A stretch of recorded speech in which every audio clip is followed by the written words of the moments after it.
अब जब बाकी देश तबाह हो रहे थे, यूएस इकोनॉमी ने तेजी से तरक्की की और 1944 तक दुनिया का 75% मॉनेटरी गोल्ड अपने पास जमा कर लिया। अब आता है ब्रेटन वुड्स एग्रीमेंट, जिसको बनाने का श्रेय दो मेन इकोनॉमिस्ट को जाता है। एक है जॉन मैनर्ड कीनेस, जो कि ब्रिटेन से थे, और दूसरे थे हैरी डेक्स्टर वाइट, अमेरिका से। अब जॉन का कहना था कि हम एक कोऑपरेटिव और इंटरनेशनल सिस्टम बनाते हैं और एक ग्लोबल करेंसी भी, जिसका नाम होगा बैंकोर। और इधर हैरी का कहना था कि यूएस डॉलर को वर्ल्ड की रिजर्व करेंसी बनाते हैं, जो गोल्ड से पैक्ड होगा, और बाकी करेंसीज को डॉलर के अगेंस्ट पैक करने का आइडिया देते हैं। क्योंकि उस समय यूएस का इकोनॉमिक और पॉलिटिकल डोमिनेंस बहुत स्ट्रांग था, तो हैरी वाइट का प्रपोजल ही ब्रेटन वुड्स सिस्टम की फाउंडेशन बनता है। अब बाकी देश इस एग्रीमेंट में क्यों शामिल हो, उनका क्या फ़ायदा?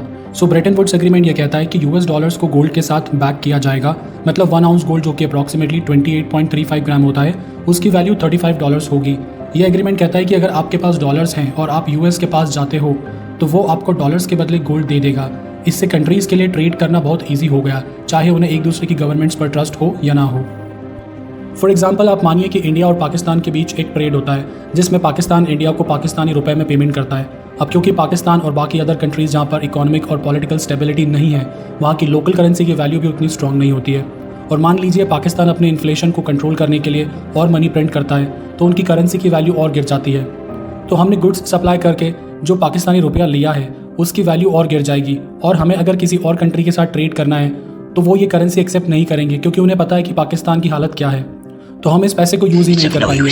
जबकि दूसरी तरफ अगर हमने ये ट्रेड यूएस डॉलर में किया होता, तो हम यूएस के पास जाकर इसे गोल्ड के साथ एक्सचेंज कर सकते हैं, या फिर अदर कंट्रीज़ के साथ ट्रेड में इसे यूज़ कर सकते हैं। तो इन शॉर्ट हम ऐसा कह सकते हैं कि गोल्ड की बैकिंग, स्ट्रॉन्ग इकोनॉमी और पॉलिटिकल स्टेबिलिटी के कारण बाकी कंट्रीज़ ने डॉलर को as a global currency accept किया। साथ ही यहाँ पर दो ग्लोबल इंस्टीट्यूशंस बनाए गए, जो कि है IMF and world bank. IMF international monetary fund का काम एक्सचेंज रेट्स पर नज़र रखना, शॉर्ट टर्म लोन्स प्रोवाइड करना और ग्लोबल मॉनेटरी कॉपरेशन को प्रमोट करना है। World bank war torn countries के रिकंस्ट्रक्शन और इकोनॉमिक डेवलपमेंट प्रोजेक्ट्स के लिए लॉन्ग टर्म लोन्स देने के लिए एस्टैब्लिश किया गया। इस सिस्टम ने इंटरनेशनल ट्रेड को स्टेबिलिटी दी और करेंसी के फ्लक्चुएशन को मिनिमाइज़ किया। क्योंकि इन कंट्रीज़ ने 2 वॉर्स के बाद काफ़ी नुकसान देखा था, उन्हें अपनी इकोनॉमी को रीबिल्ड करने के लिए लोन्स की बहुत ज़रूरत थी। तो यूनाइटेड स्टेट्स की फंडिंग से वर्ल्ड बैंक ने इन कंट्रीज़ को बड़े अमाउंट में लोन्स दिए, ताकि वो अपनी इकोनॉमी को दोबारा से ट्रैक पर ला सकें। और इन कंट्रीज़ को IMF की फैसिलिटीज़ का भी फ़ायदा था। जहाँ वर्ल्ड बैंक ने लॉन्ग टर्म लोन्स दिए डेवलपमेंट के लिए, IMF पूरी ग्लोबल इकोनॉमी को मॉनिटर करता है, पॉलिसी मेकर्स की मदद करता है, और सबसे ज़रूरी बात यह है कि जब कंट्रीज़ को बैलेंस ऑफ पेमेंट की प्रॉब्लम होती है, तो IMF उन्हें पैसा उधार देता है। इसी वजह से आज भी कंट्रीज़ जैसे पाकिस्तान और श्रीलंका IMF से मदद ले रहे हैं अपनी इकोनॉमिक क्राइसिस से बाहर निकलने के लिए। तो इसी के चलते 44 कंट्रीज़ ने ब्रेटन वुड्स एग्रीमेंट साइन किया।